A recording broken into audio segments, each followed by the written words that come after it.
Why do I take the Bible seriously? I take the Bible seriously because they tell me 70% of the Bible is prophetic. Prophetic meaning foretold at a particular time, but fulfilled at a later time. For example, the birth of Jesus was foretold 700 years before the actual incident actually happened. And 50% of the prophecies in the Bible are about the birth of Jesus, about him who was born in Bethlehem, and all that happened, the virgin birth and everything that happened was foretold much earlier.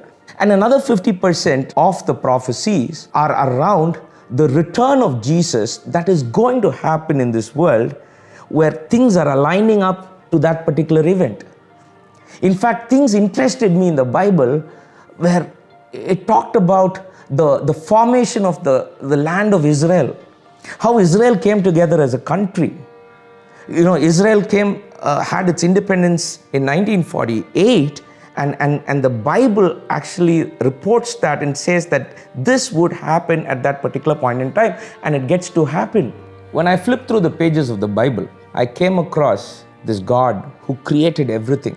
He was perfect, no error in him, no sin in him. In fact, the Bible calls it holiness. He was just. He knew what's the difference between right and wrong. He knows that line very clearly.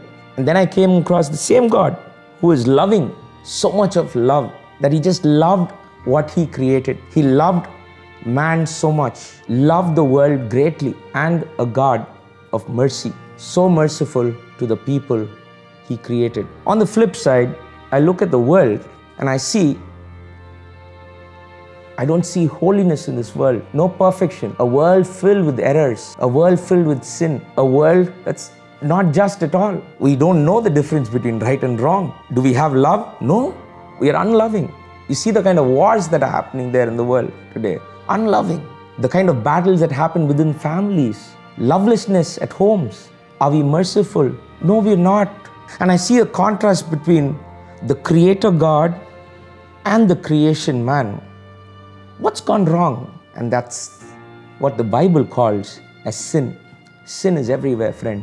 Sin is there in our neighborhoods. Sin is there in our homes. Sin is there all around the world. Sin is there right in our hearts. And in order for sin to be removed, a penalty has to be paid. So big was that penalty between God and man that a big price had to be paid. The price was Jesus Christ, God's only Son. 2000 years ago, Jesus came into this world. He's born as a humble child, came into history, lived for 33 years, lived as a perfect being, did many things so righteous. In fact, did the things that God wanted him to do, healed the sick, raised the dead. History quotes that. Apart from the Bible, there are books that quote that, the life of Jesus. But do you know Jesus was one person who was born to die? The Bible records 7 words that Jesus spoke. I love the first word that he spoke. He said, "Father, forgive them, for they know not what they do." With all the pain of hanging on the cross, why should he be speaking on forgiveness? That's when I get the link between a perfect God and an imperfect man. Jesus comes to bridge the gap. He takes the shame of the whole world on him. Can you imagine the sins that you have done, the sins that I have done, all put together, and the curse just falls on this one man, Jesus. And he hangs on a cross, dies a painful death, but the Bible says on the 3rd day, God resurrected him from the dead. He's alive. He appeared to 500 people, the Bible says. About 50 days, the Bible reports that Jesus was meeting different people in the state of being alive after he was dead. And he rose one day into the heavens, telling people, his disciples, that he will come again. The Bible so emphatically describes the ascension of Jesus while he says, "I will return."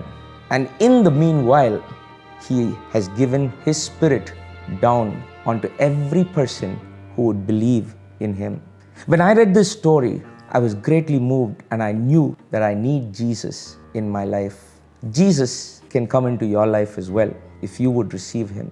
Life would make meaning, life would make purpose. The questions that I'd asked about what is the meaning of life, why am I here, who made me, makes perfect sense when Jesus comes into my life. Truth does make sense when Jesus lives in me.